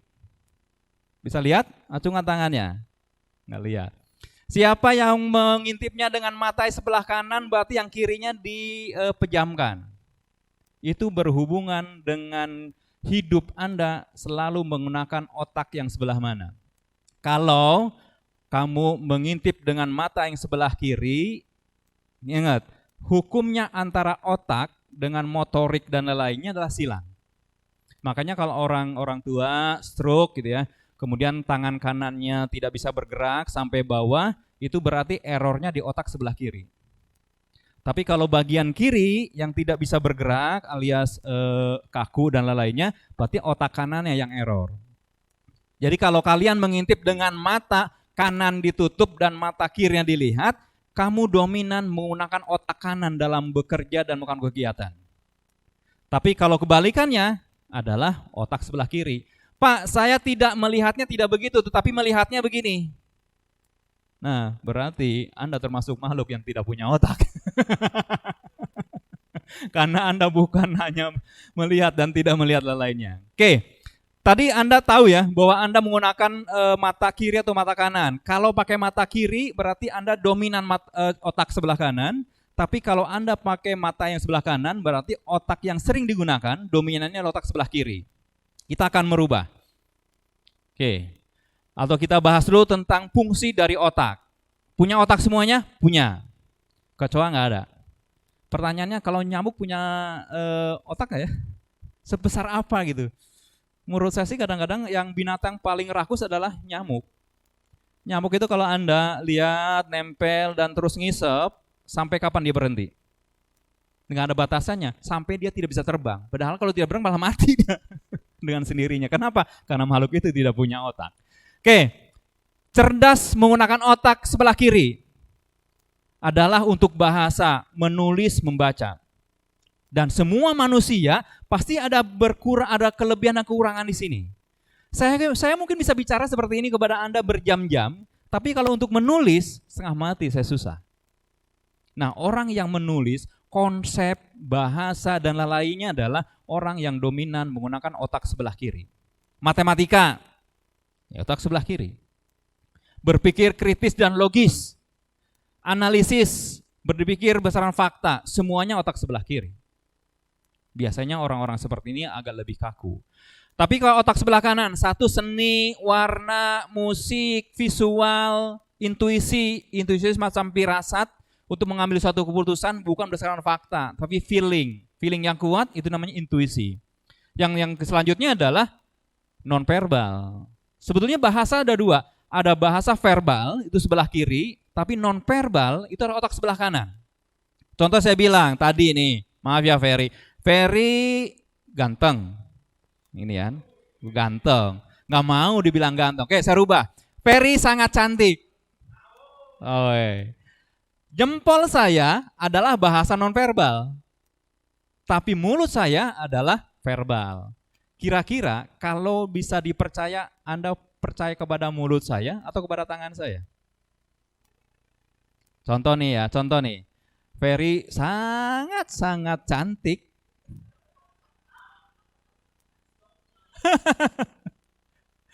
Padahal saya bilang sangat-sangat cantik loh, sangatnya 2. Tapi jempolnya ke bawah. Anda akan percaya jempol saya. Makanya cenderung kalau kita bicara dengan orang lain, saya selalu melihat mata, melihat gestur, postur, aura muka, dan nanti Anda kelihatan Anda bohong atau tidak bohong. Jadi kalau Pak An, gimana cara menilai orang lain pas saat ketemu? Sulit dijabarkan gitu. Yang terakhir adalah imajinasi. Oke, lanjut. Saya akan coba merubah pola pikir Anda yaitu otak ini konsumsinya otak kiri, tapi saya akan rubah menjadi otak kanan. Kalau ada orang di sini sih enak ya, bisa taruhan. Anda hafalkan angka 1 simbolnya begitu, angka 2 begitu, angka 7 seperti angkanya, angka 5 kotak, angka 2 U, dan seterusnya. Anda hafalkan semuanya. Kira-kira berapa menit yang Anda butuhkan untuk menghafal angka-angka itu? Boleh? Oke, kita coba ya. Kita coba komunikasi dengan kampus-kampus tertentu yang mungkin yang audionya bagus. Silahkan Anda hafalkan angka-angka ini. Saya kasih waktu 5 menit, tapi saya sambil bicara dan Anda pastikan bisa hafal seumur hidup. Bisa? Kampus paling bawah jauh Pontianak. Oke, Pontianak. Halo mahasiswa Pontianak. Kita akan coba merubah pola pikir otak sebelah kiri dirubah menjadi otak sebelah kanan. Dan hasilnya nanti seperti apa? Mana lebih baik, otak kiri atau kanan? Dalam menghafal sesuatu. Tapi saya ulangi lagi, kalau akunting, otak kiri. Kalau entertain, otak kanan. Makanya kalau contoh saya sebut salah seorang artis, Tamara Blazinski gitu kan. Tamara Blazinski, kalau Anda suruh tulis Blazinski-nya susah. Karena otak kiri. Tapi kalau Tamara Blazinski dibayangkan lebih mudah. Karena otak sebelah kanan. Sudah bisa? Pontianak? Belum? Contoh lain nih. Otak kiri dan otak kanan. Oke, Pontianak, halo. Bisa audionya? Ada 1, 2, 3, 4, 10 orang ya? Ambil mic-nya kepada panitia yang Pontianak. Silakan salah satu perwakilan. Saya nggak bawa uang, nggak bawa dompet, harusnya taruhan ya. Transfer pakai OVO. Oke, siapa saja. Kita hanya gimmick biasa saja. Oke, halo, namanya siapa? Belum on? Halo. Halo, assalamualaikum, cantik. Namanya? Waalaikumsalam. Devi Septiani. Eni. Devi. Evi ya? Ya. Evi. Vi, ini kan ada simbol-simbol yang 10 nih, Vi. Ya. Kamu hafalkan dalam waktu 5 menit. Tapi bisa hafal seumur hidup. Jawaban Simbolnya Anda. nggak kelihatan, Pak. Ah, nggak kelihatan. Simbolnya. Oke, coba diperlihatkan simbol-simbolnya. Sudah terlihat, Vi? Belum. Ah, belum. Sudah? Sekarang sudah? Sudah, Evi? Belum, Pak. Oh, belum juga. Bentar, Udah, Pak, kita udah. tunggu. Ada angka 7, angka Udah, Pak. 10. Udah, oke. Itu ada angka-angka 10 ya. Yang kamu hafalkan itu angka 1 seperti itu simbolnya. Angka 2 huruf U. Angka 3 L. Angka 4 C terbalik. Angka 5 kotak. Vi, kira-kira kamu menghafal ini butuh berapa lama untuk hafal seumur hidup? Delay ya? 5 menit. 5 menit. Yakin gak, Vi, bisa hafal seumur hidup? Yakin. Yakin. Kenapa kamu yakin?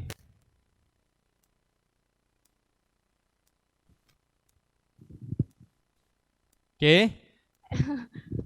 Bisa hafalkan 5 menit, Pak. Kenapa?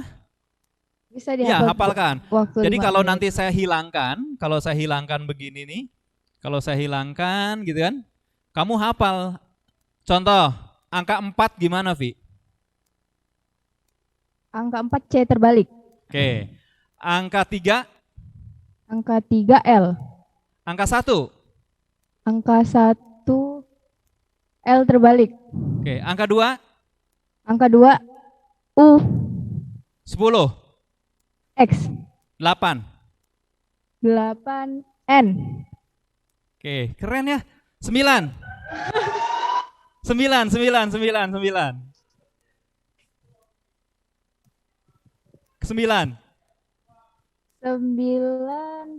tadi 7 terbalik. Oke, tepuk tangan untuk Evi, keren loh Evi. Hafal loh. Apa loh? Makasih Evi.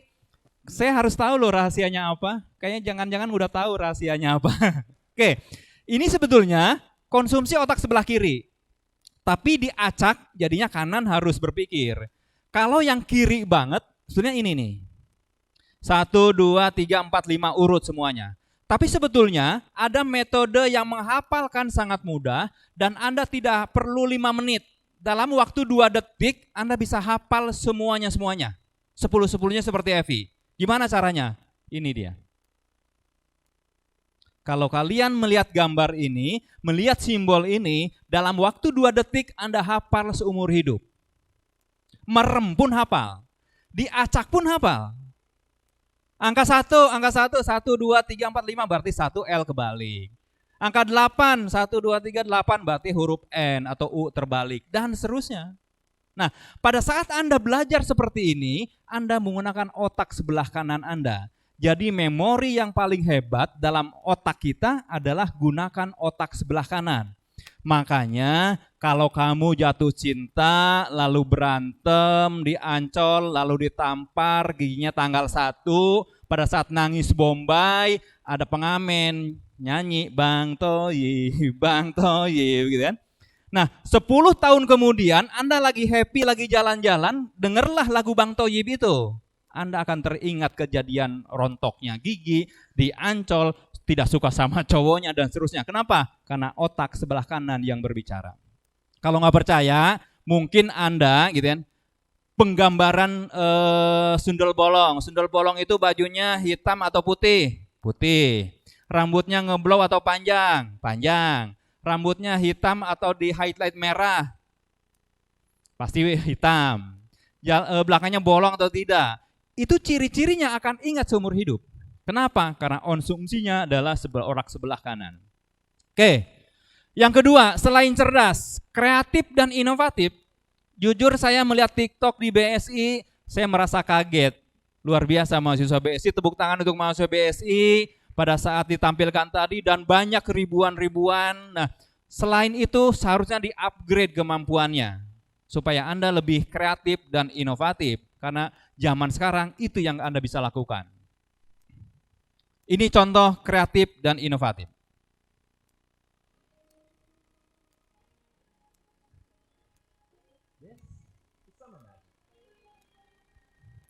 Anda bisa lihat di YouTube videonya.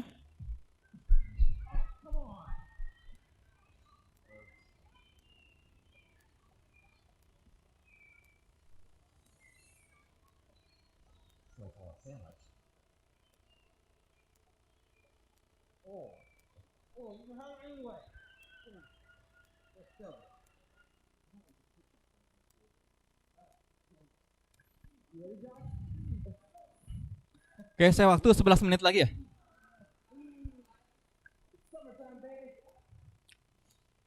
Oke, untuk videonya Anda bisa lihat di YouTube dan lain-lainnya. Saya tidak selesaikan karena materi saya masih panjang. Kita lanjut saja ya. Oke, yang selanjutnya adalah perjuangan. Tapi ini bukan partai politik. Tapi perjuangan untuk hidup kita. Oke, sukses itu seperti gunung es. Kalau kita melihat orang yang sukses, punya mobil, punya jabatan, uangnya banyak, punya istri yang cantik, anak-anaknya soleh, dan seterusnya, itu seperti gunung es yang ada di atas permukaan air. Dan reaksi dari kita secara fisiologi bisa dua, bisa mengagumi, bisa sirik, tergantung. Tetapi yang kita lihat, selalu lihat di atasnya. Apakah kita melihat di bawahnya? Ada kerja keras, ada pengorbanan, ada kebiasaan baik atau habit yang terus dilakukan gitu. Bangun pagi, kemudian tidurnya lebih malam dan lainnya. Gagal sering. Orientasi pada tujuan. Fokus, resiko, disiplin, komitmen, dan profesionalisme. Oke, dari sekian ini saya tidak akan bahas semuanya, tapi komitmen.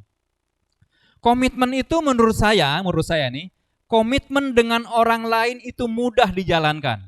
Tapi komitmen sama diri sendiri sangat sulit dilakukan. Contoh, biasanya bangunnya siang, mulai besok saya mau bangun jam 5. Saya janji sama diri sendiri, ditulis di kamar, ditempel di dinding-dinding. Apa yang Anda lakukan? Besok bangun Anda tidur lagi. Pak, gimana Pak supaya kita komitmen? Komitmen sama diri sendiri, harus komitmen sama orang lain. Saya mau buka rahasia saya, bagaimana saya berhenti merokok. Mungkin teman-teman saya banyak yang tahu dulu saya merokok. Waktu SMA saya tidak merokok karena saya atlet. Setelah bekerja saya merokok. Itu pun karena saya ikuti kata-kata ayah saya. Dia bilang gini, An, kalau kamu mau merokok, boleh merokok. Tetapi pada saat Anda sudah mendapatkan atau menghasilkan uang. Akhirnya saya ngerokok. Dan saat itu saya mau berhenti merokok sangat sulit. Tetapi mungkin Allah menghendaki saya berhenti merokok. Saya ikut training grafologi. Training grafologi itu adalah training di mana kita mengenal karakter orang lain, watak orang lain melalui tulisan dan tanda tangan. Lalu saya dihipnoterapi untuk berhenti merokok. Dan pada saat sudah dihipnoterapi itu, saya buat komitmen. Saya masih ingat komitmen salah satunya dengan Pak Rektor, Pak Wahyudi. Terima kasih Pak Wahyudi. Pak Wahyudi bilang ini, Pak An, kalau Pak An saya lihat merokok 1 batang pun, 1 isep pun, Pak An harus bayar saya 100.000. Dan saya masih ingat juga di situ ada Budiah. Budiah itulah warek 1 bidang akademik. Pak An, saya ikutan. Ada 2 orang yang seperti itu. Ada lagi rekan saya, 1 lagi seperti itu di ruangan itu. Dan ternyata keluar ruangan itu pun saya punya sohib sampai sekarang masih ada, Pak Kudiantoro. Pak Kudiantoro ingat, saya mau berhenti ngerokok. Kemudian taruhan dengan Pak Wahyudi, kalau saya berhenti ngerokok, kalau saya ketahuan ngerokok, saya bayar 100.000 sama Pak Wahyudi, sama Budia 100.000. Kemudian ada lagi rekan saya 1 yang memang saya harus bayar. Dia bilang apa? Karena dia dari dulu manggilnya saya gue ikutan. Jadi kalau saya ngerokok, saya harus bayar 400.000. Apa yang terjadi? Ada 2 kemungkinan. Saya culas. Saya merokok di luar mereka, di luar pantauan mereka. Tapi ada resikonya. Ada orang yang menyampaikan tetap harus bayar 400.000. Malah harga rokok saat itu berapa? Dan saat itu saya memutuskan saya berhenti merokok. Dan saya masih ingat di santung saya ada Sampurammil baru diisep 2 batang paginya. Saya mengasih ke teman saya, Pak, ini rokok buat apa? Saya punya korek yang paling mahal, yang paling bagus dari teman saya dari Singapura. Ini koreknya dari Singapura. Dan ini dapat warisan hibah rokok dari saya. Dan alhamdulillah sampai sekarang saya berhenti merokok. Jadi bagi Anda gitu ya, berhenti merokok itu sesuatu yang sangat sulit loh. Jadi jauhi narkoba. Kenapa? Rokok aja begitu susahnya. Komitmen saya harus 400.000 dengan 4 orang teman itu. Di mana narkoba? Di mana ada bandar-bandar, ada orang-orang yang selalu menghasut dan seterusnya. Dan pada saat Anda kena narkoba, bukan Anda seorang artis, bukan Anda seorang intelektual, siapapun bisa kena. Dan hebatnya lagi, kalau sudah kena, sudah sadar, juru bicara di BNN kemana-mana, seminar-seminar, kena lagi bisa aja. Jadi kalau memang kena narkoba harus hijrah. Gitu. Pak, boleh nggak saya mau berteman dengan orang kena narkoba? Boleh. Syaratnya apa? Anda kuat. Kalau nggak kuat, hindari. Karena itu berat. Pak, tapi kasihan Pak, dia nggak ada temannya. Iya, kasihan. Tapi pada saat contoh Anda punya benteng untuk membentengi Anda tidak narkoba, lalu kekuatan Anda lemah, walaupun contoh Anda punya tangan, Anda juga akan kena imbasnya suatu ketika. Dan buat apalah zaman sekarang udah nggak musim begitu. Jadi saya mau masuk BSI, narkoba pasti DO. Tanya ke Pak Suharyanto dan lain-lain. Dan itulah komitmen. Pak, apakah setelah berhenti ngerokok Pak An mengalami masa-masa sulit pada saat ada sugesti ingin merokok? Iya. Saya masih ingat di kantor Dewi Sartika, pagi-pagi hujan, jam 10 mulai agak terang, tiba-tiba sugesti saya pengen ngerokok, apa yang saya lakukan? Saya ke pekarangan di depan satpam dan saya loncat-loncat supaya keringetan. Karena saya biasanya kalau keringetan dan capek, sugestinya akan hilang. Sampai satpam bilang, Pak An ngapain? Pak, saya lagi olahraga. Pak, jam 10 pagi loh Pak. Iya, karena saya punya keinginan saat itu merokok. Apalagi kalau Anda nyetir mobil jauh, lalu ke rest area yang ngerokok, pasti pertama lakukan apa? Merokok. Dan itu adalah masa-masa nikmat merokok bagi seorang perokok. Jadi saya ulang lagi, sekarang cenderung era milenial itu adalah 1 cirinya, mulai sadar akan kesehatan, olahraga, tapi kalau merokok juga ya buat apa gitu. Oke, baik. Saya tidak bahas semuanya. Seperti gunung es, yang penting adalah kalian baca buku, lihat inspirasi orang lain, lihat perjuangannya untuk sampai sekarang. Jangan hanya melihat dan sirik akan keberhasilannya sekarang. Dan kita lihat sama-sama video ini. Semoga menginspirasi buat Anda semuanya. Ini adalah seorang pelari. Derek Raymond mengikuti lomba lari di Barcelona, Olimpiade. Dan sudah berkali-kali beratus hari latihan. Dan ini adalah finalnya. Dan pasti ingin dia juara. Akan tetapi beberapa ratus meter menjelang garis finish, apa yang terjadi dengan Damon Derek? Dia mengalami cedera paha yang cukup parah dan tidak bisa melanjutkan. Ia merasakan sakit luar biasa di bagian kaki yang membuatnya tidak bisa berlari, tidak bisa mencapai finish. Ia bertekad menyelesaikan lomba. Ia pun bangkit dan berlari walaupun itu beresiko sangat tinggi untuk dirinya. Tak mau menyerah, Derek terus berlari. Walaupun goalsnya, walaupun keinginannya juara, pupus seketika karena dia cedera. Tapi dia punya tanggung jawab sama dirinya. Melihat kesungguhan hati Derek, seseorang muncul menerobos kerumunan itu. Yang tidak lain, dia adalah pelatihnya, sekaligus ayah kandungnya. Dia memapa, "Ayo nak, kamu bisa. Kamu pasti bisa." Walaupun merintih kesakitan, dia terus berlari dan berusaha berlari. Walaupun komite dari panitia itu menyarankan supaya berhenti. "Saya akan mendukungmu yang garis finish. Garis finish sudah di depan mata. Tinggal sedikit lagi." Dan orang tuanya pun tetap, karena dia tekad yang kuat harus sampai garis finish. Ingat, hidup kita mau berdarah-berdarah harus sampai garis finish. Engkau harus mencapai garis finish. Selesaikan perjuanganmu, walaupun tidak mendapatkan juara atau apapun, atau piala atau hadiah atau apapun. Karena hidup sesungguhnya bukan untuk penghargaan itu, tapi tugas dan tanggung jawab kita menyelesaikan pekerjaan kita, menyelesaikan hidup kita sampai garis finish. Yakinkan dirimu bahwa kamu bisa, lawan rasa sakitmu dan fokus pada tujuanmu. Ayo nak, pasti kamu bisa.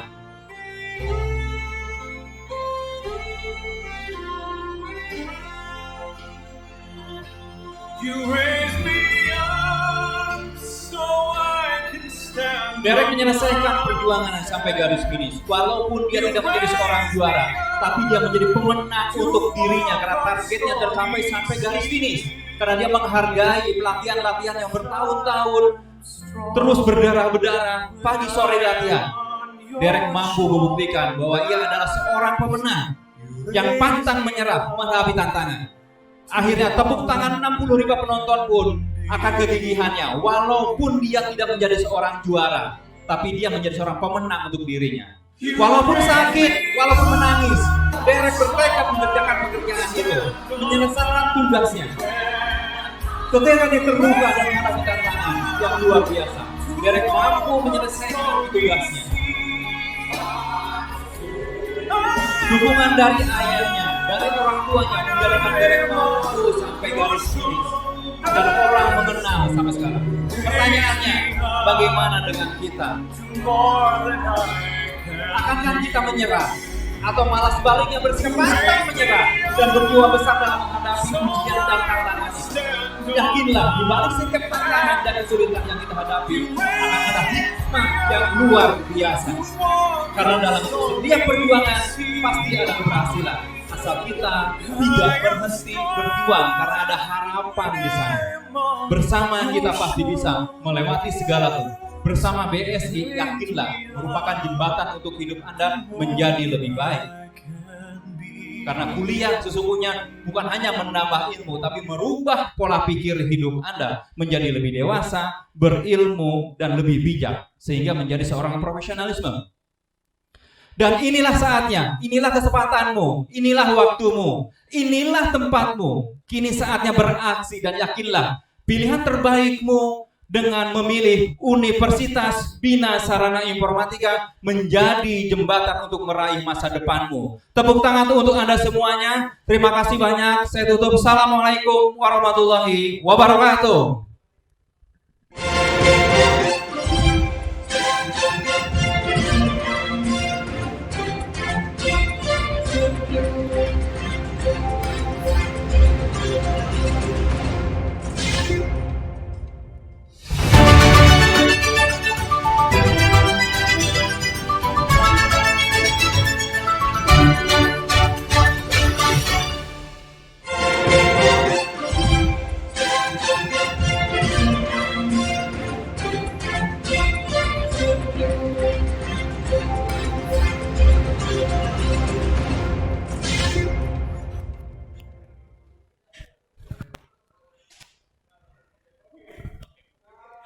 Itu dia. Kok mic-nya kurang naik? Tes. Halo, udah oke ya. Luar biasa Pak sekali ya, Aan, aduh seperti biasa ya ini tuh memotivasi sekali ya. Walaupun tadi aku agak disindirnya, Cang. Cantikan Ferry atau Nadia gitu. Nah, kira-kira cantikan siapa sih? Pasti cantikan Ferry ya nggak Pak? Bukan lagi. Kayak cantikan sebelah ini. Stopnya Bapak kesini dong, cantikan ini. Definisi cantik sebenarnya nih, mohon maaf. Iya. ya. Jadi cantik itu ada dua, ada lahir, ada batin. Mana Kalau- lebih bagus? Inner beauty. Oh benar. Sekali. Nih, coba habis ini ngapain lagi? Dari penyampaian Pak Aan tadi kita bisa tarik kesimpulan ya. Nah, Bagaimana cara kita beradaptasi, terus mengenali diri sendiri, kelebihan dan kekurangan dengan mengukur value atau standar kita ya. Setelah kita paham nih value kita apa, kita lebih menggali lagi nih potensi kita ya Sobat BSI. betul. Terus lebih optimal lagi karena tadi sudah dibilangnya oleh Pak Aan pasti ada harapan. Ya. Betul. Jadi tugas kita nih Sobat BSI percaya akan harapan itu ya untuk pokoknya kita terus berjuang untuk sukses ya. Bukan lagi. Nah itu dia. Pak Aan sekali lagi. Ini kita jadi terima pertanyaan dari YouTube atau enggak? Enggak usah. Ya, ada. Oh ada. Nih Pak ada pertanyaan dari Boleh. sobat-sobat BSI. Nah mungkin yang di Zoom juga bisa raise hand ya. Nah ini pertanyaannya nih Pak dari Azlina Ulil. Siang Pak Rahman, saya Azlina Ulil dari UPSI Cimone. Ingin bertanya bagaimana caranya mengendalikan diri agar terus berprogres dalam apa sih ini lampu nih nyalangan pengembangan hard skill dan soft skill. Terima kasih itu Pak jawab Pak Mon. Oke, terima kasih jawab pertanyaannya Azilina. Jadi saya ulangi lagi ya, ada pembahasan tadi sebetulnya bisa dirangkum. Kemampuan manusia itu ada dua yang harus dilatih, yaitu hard skill dan soft skill. Seperti tadi pertanyaannya dari Azilina. Hard skill mungkin tidak semua tahu juga, hard skill itulah kemampuan teknis melakukan sesuatu. Jadi kalau pemain bola, bagaimana kita menendang tendangan pisang itu hard skill. Tapi kalau kalian punya kemampuan menendang bola dengan cara pisang tadi itu, tapi Anda tidak punya inisiatif untuk mengambil tendangan itu karena takut gagal, nah itu namanya soft skill, inisiatif itu. Jadi ya bagaimana cara mengendalikan diri? Satu, ingat, sadari bahwa kita punya watak masing-masing yang dilahirkan dari gen ibu bapaknya. Itu pasti, dan itu tidak bisa kita menolak. Yang kita bisa adalah kita perbaiki pelan-pelan yang negatif-negatif itu. Ukurannya apa? Ukurannya tanya ke teman-teman kita yang memang perhatian kita, apakah saya sekarang lebih sabar atau tidak dalam rangka mengendalikan diri. Karena ingat, pengendalian diri itu menjadi sangat penting. Namanya electric motion. Electric motion adalah dalam darah kalian itu ada elektrolit. Makanya kalau seseorang marah cenderung deg-degan. Betul. Kenapa deg-degan? Karena listriknya naik, tegangannya naik. Oh benar. Makanya langsung begini. Meluap-luap Lah. ya. Jadi emosi pun ada dua, emosi yang positif, emosi negatif. Dua-duanya itu. Terus yang kedua, berprogres dalam rangka pengembangan soft skill. Satu, dari mulai sekarang Anda sudah mulai dewasa karena Anda mahasiswa. Anda harus mulai membuat jalur hidupnya mau jadi apa, Fer? Nah, kalau Ferry kan jelas, Iya, jelas. Ferry kayak sih dona entertaining, gitu kan? Dengan ciri khasnya. Pertahankan ciri khasnya. benar. Yang seperti begini. Saya sih jalurnya sih ini Pak jelas. Kelamin dong yang nggak jelas. Mohon maaf. Canda ya Pak. Oke, nama Rani Rani guru bahasa Inggris di kampus Benar, Fatmawati. benar. Nah, berarti kan masuk ke dalam bahasa Inggris, saya memiliki kemampuan bahasa Inggris, pastinya kan. Tetapi kan bahasa Inggris pun nanti saya mau jadi apa harus dibuat fairnya itu. Betul. Sehingga nanti pengembangan hard skill dan soft skill pun sesuai dengan jalurnya itu. Iya. Nah, pertanyaannya gimana Pak kalau saya belum tahu saya mau jadi apa? Ya. Nah, itu pertanyaan besar. Kalian harus mengintrospeksi Explore dulu diri. ya, Pak. Saya apa ya? Bidangnya apa? Jangan seperti saya. Saya termasuk orang yang telat menyadari bahwa saya punya public speaking yang baik. Betul. Sehingga mungkin zaman dulunya tidak bisa kemana-mana dan mungkin saja saya bisa menjadi MC-nya di acara TV sebetulnya gitu ya. betul. Tampang tidak jelek-jelek banget ya. Betul. Oh, gimana cakep sih. Kemampuan public speaking bisa. Bukan lagi. Nah, jadi intinya pengembangan diri, satu, kalian latihan, Betul. pelajari, dan yang soft skill itu tidak bisa dipelajari. Iya. Soft skill bisanya ditularkan. Makanya sekarang saya tanya nih, kalau kalian mendidik anak-anak zaman sekarang gitu kan, sholat maghrib, jawaban anak saya apa? ayah aja belum. Oh jadi, berarti harus mencontohkan dulu ya Pak. Cerminan ya. Ya benar adalah saya sholat dulu atau subuh kita jamaah, saya sholat dulu, setelah sholat saya bilang, sholat. Jawaban mereka pasti apa? Iya. Iya, oh iya benar. Karena udah ada contohnya gitu ya. Oke, Aslina mungkin kalau nanti bisa ngobrol, bisa follow Instagram, bisa nanti DM dan lainnya Boleh. saya. Pengembangan soft skill itu panjang penjabarannya, tetapi yang jelas satu kita sadar bahwa kita arahnya mau menjadi apa, kemudian mau seperti apa, baru hard skill dan soft skill terus ditingkatkan. Itu dia. Gitu ya Azlina ya. Ini dari Cikarang. Oh maksudnya ini mau live interaction. Oke. Ini ada live lagi Pak, live interaction dari Cikarang. Hai Cikarang. Halo. Hai. Kumaha damang. Gimana panas ya di Cikarang ya? Soalnya kan daerah industri kan Pak, panas. Boleh dikenalkan dulu namanya siapa? Nama saya Jonas Marquez dari UPSI Oh Cikarang. Jonas lagi. Benar. Coba apa pertanyaannya untuk Pak An hari ini Jonas? Oh malu dia benar. Jonas. Untuk menjadi sukses saat ini pasti Pak Aan butuh waktu, terus jatuh bangun, perjalanan yang panjang. Contoh untuk menjadi sukses saya mengikuti instruksi dari Pak Aan seperti yang disampaikan tadi. Saya mengikuti instruksi caranya Pak Aan, masih gagal. Terus saya ganti instruksinya pakai cara saya sendiri, tapi masih gagal. Jika ada cara untuk memperbaiki, caranya seperti apa? Ataupun jika ada instruksi yang harus saya rubah, instruksi seperti apa? Itu saja Pak, terima kasih. Oke, terima kasih. Itu namanya Jonas. Jonas, terima kasih Jonas. Oke, sebetulnya begini Jonas dan teman-teman yang lain. Hidup kita itu adalah titiknya ada dua. Gagal, gagal, gagal, gagal, gagal. Jadi garis kehidupan. Di dalamnya pun ada sukses, sukses, sukses, cuma itu doang. Tapi sebetulnya kalau gagal itu wajar, manusiawi. Pertanyaannya adalah Jonas itu mengikuti instruksi seperti saya. Kemudian dia punya instruksi juga, tetapi gagal.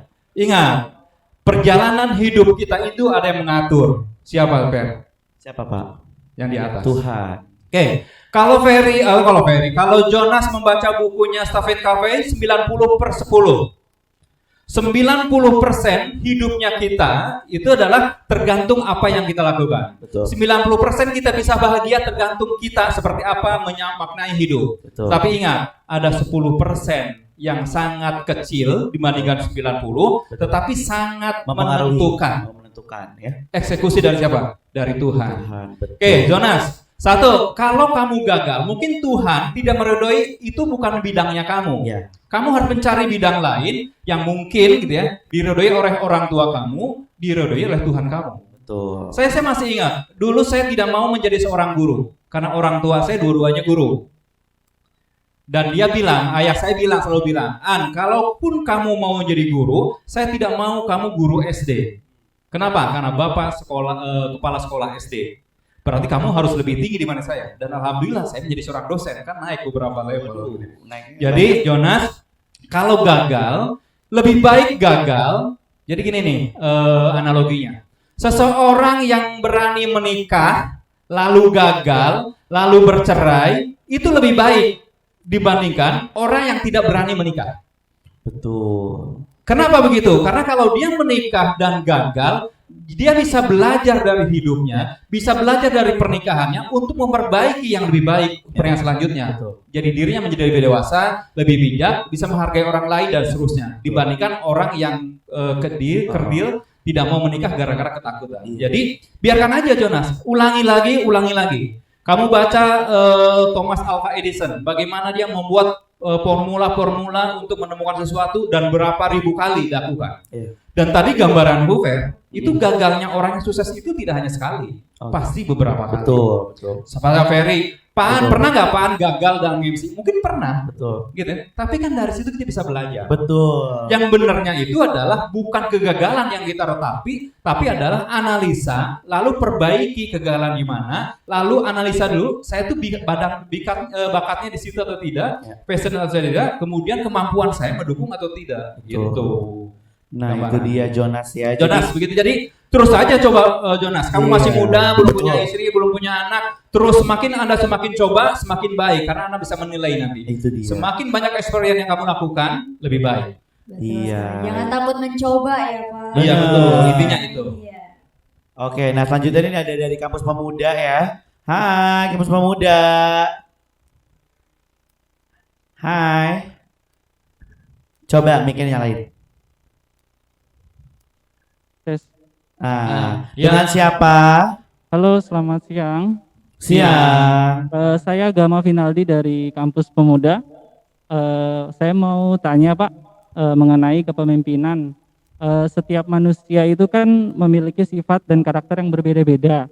Begitu pula dengan seorang pemimpin.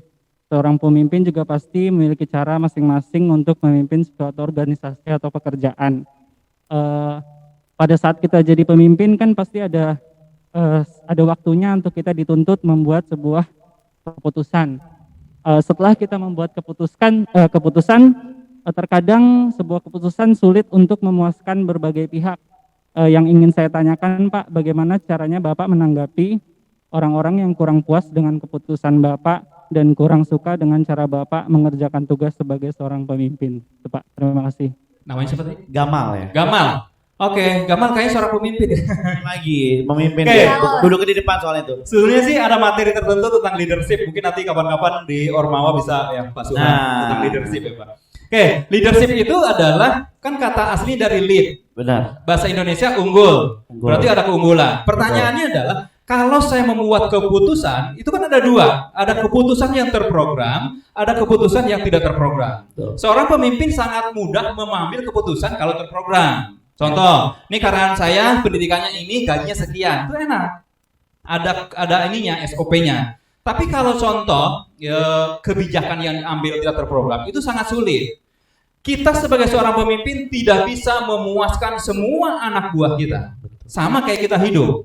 Kita tidak bisa menyenangkan semua orang. Karena keputusan yang saya ambil, seorang pemimpin itu kan harus ada free rein. Pernah dengar free rein nggak? Free rein itu adalah keputusan yang dilempar kepada audiens, lalu saya menyetujui keputusan itu, apapun asal mereka sepakat, oke. Yang kedua adalah demokratis. Demokratis itu adalah, oke, kita bahas. Keputusannya kira-kira apa? Deal keputusannya. Walaupun tidak 100% setuju, mayoritas setuju, oke, ambil keputusan itu. Itu namanya demokratis. Yang terakhir adalah keputusan yang memang otoriter. Otokratik pemerintahannya. Oke, besok kamu harus begini, harus begini, harus begini. Mereka mau atau tidak, ikuti saya. Oke. Jadi seorang pemimpin harus bisa caranya itu. Dan ingat, keputusan apapun tidak pernah keputusan yang terbaik bisa menyenangkan 100% semuanya. Pasti ada yang tidak setuju. Ya, pasti begitu. Nah, pertanyaannya kalau kita seorang pemimpin selalu memikirkan orang-orang yang setuju, berarti kita berempati kepada orang itu, kita akan capek seorang pemimpin. Betul. Nah, pada saat keputusannya itu tidak prinsip, boleh. Oke, contoh gini ya, contoh ya analoginya. Oke, besok mahasiswa saya, kita mau syuting. Saya mau Anda seragam semuanya bajunya. Terserah, bajunya mau warna apa. Yang penting kamu laporan ke saya, bajunya warna apa, celananya apa, kita seragam. Saya tinggal sebagai seorang pemimpin. Mereka rapat. Lama nggak rapatnya? Lama. Nggak jelas. Berjam-jam nggak selesai-selesai. Itu kalau saya pakai free rein. Kalau demokratik, oke teman-teman, kita besok mau syuting, mau begini ini, saya mau seragamnya kira-kira apa, usulannya apa, rapat jam, putuskan. Ya. Tapi kalau yang terakhir, besok kuliah harus seragam, kamu pakai baju warna putih, bawahnya celana jeans warna biru, titik. Oke. Nah, beda tiga-tiganya. Betul. Nah, dari ketiga keputusan itu, kalau kita tanya-tanya, mana lebih enak? Beda-beda.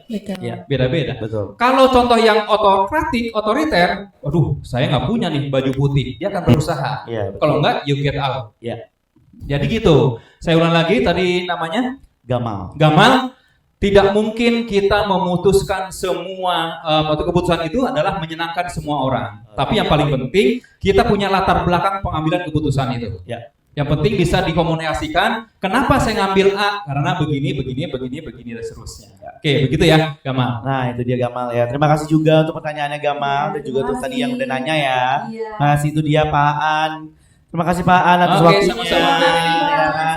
Tapi jangan kemana-mana dulu Bapak sebentar karena kita akan bahas piagam seperti biasa. Oke. Penyerahan piagam.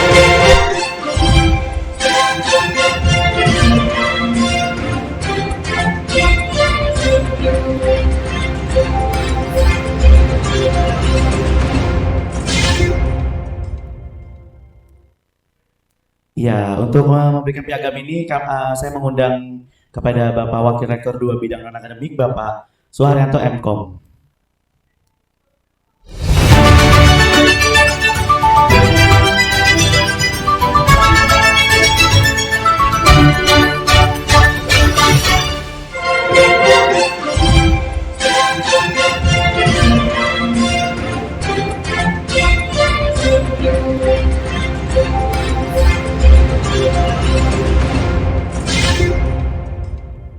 Ya, telah hadir tengah-tengah kita juga ada Bapak Suharyanto MKom untuk memberikan piagam narasumber kedua kepada Bapak Aan Rahman.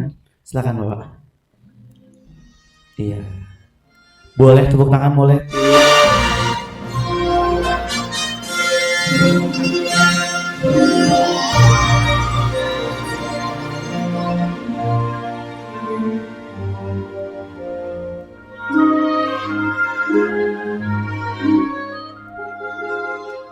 Iya, itu dia pemberian piagam kepada Pak.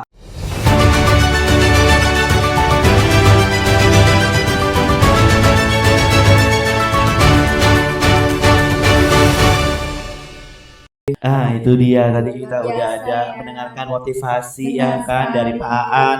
Terus juga tadi ada Sobi. Oh, eksis ya Sobi ya ternyata ya Zai. Gimana nggak eksis kan dia kan maskotnya BSI ya Zai. Bener. Bisa nggak maskot BSI ganti jadi Verkus? Nggak bisa ya? Ya udah deh. Habis ini ada apa lagi, Reng? Nah, selanjutnya nih, momen yang paling mendebarkan. Apos Sky Dangdut. Yaitu penyematan alma mater. Oh. Tapi sebelumnya nih, buat Ya. mahasiswa dari perwakilan kampus, Betul. boleh berdiri juga. Yuk, buat- semuanya mahasiswa yang ada di kampus nih ya, yang lagi ada di kampus boleh yuk sambil berdiri dan juga memegang almat masing-masing ya. Betul sekali. Yang di rumah juga boleh ya. Ya. Siapkan alma maternya. Ya, sambil persiapan kita mau mengundang siapa nih? Yang akan diwakilkan oleh 2 mahasiswa dan juga akan disematkan Ya. oleh Wakil Rektor 2 Universitas BSI, Bapak Surhayanto MKom. Ya. Kami persilahkan.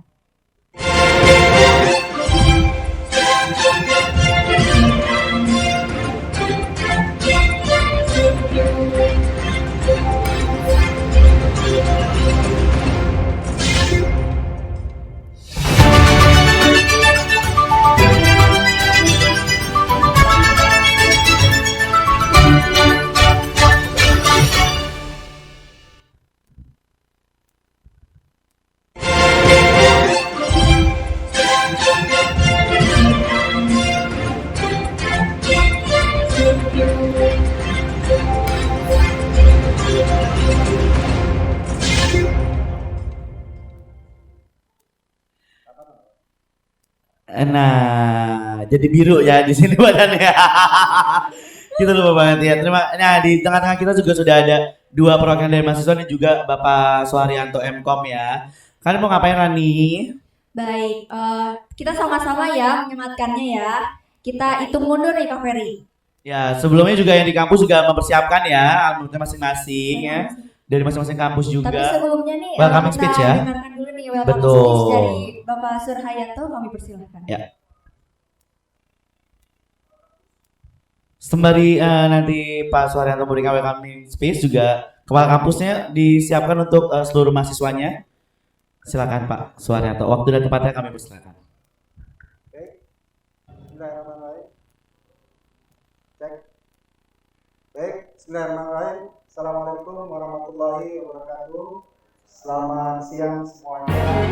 Kepada seluruh mahasiswa baru Universitas Binasaran Informatika angkatan 2021. kami mengucapkan selamat bergabung di Sivitas Akademik Universitas Bina Informatika.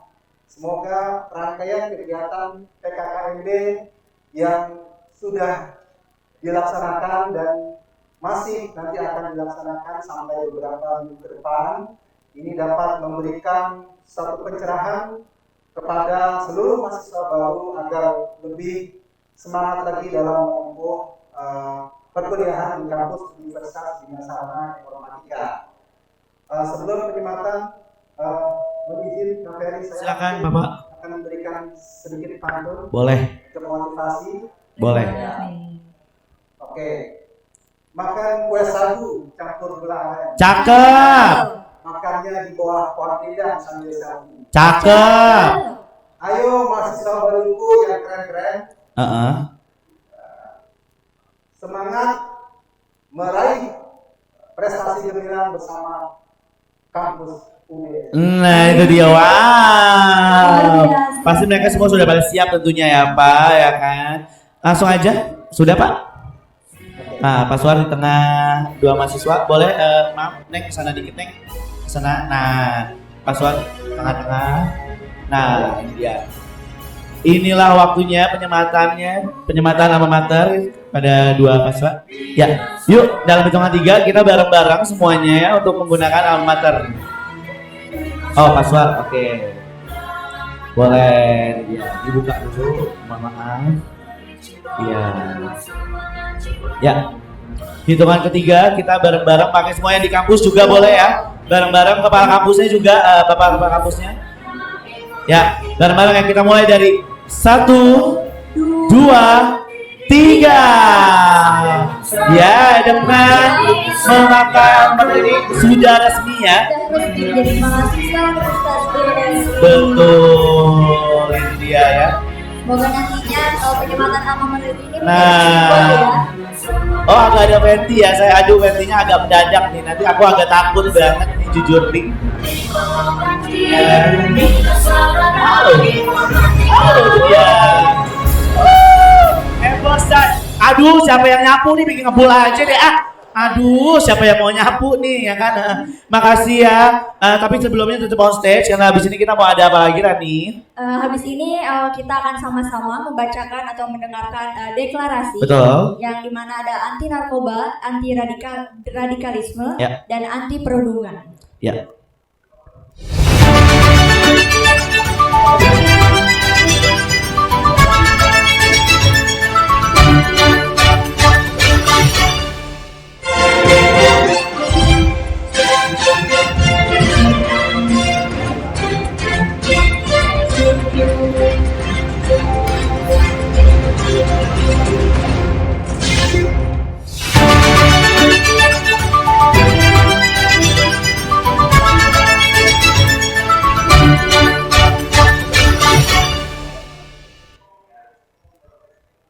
Ya, ini saatnya membaca deklarasi mahasiswa. Kami persilakan.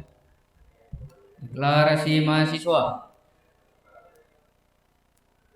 Kami mahasiswa baru Universitas Bina Sarana Informatika tahun 2021 dengan ini menyatakan bahwa 1. Kami siap mendukung dan menjadikan kampus UBSI bebas paham radikalisme yang dapat memecah belah negara Kesatuan Republik Indonesia. 2. Kami siap mendukung dan menjadikan kampus UBSI bebas narkotika dan obat-obatan terlarang dalam segala macam jenis maupun bentuknya. 3. Kami siap mendukung dan menjadikan kampus UBSI bebas hoak dan ujaran kebencian. 4. Kami siap mendukung dan menjadikan kampus UBSI bebas perundungan.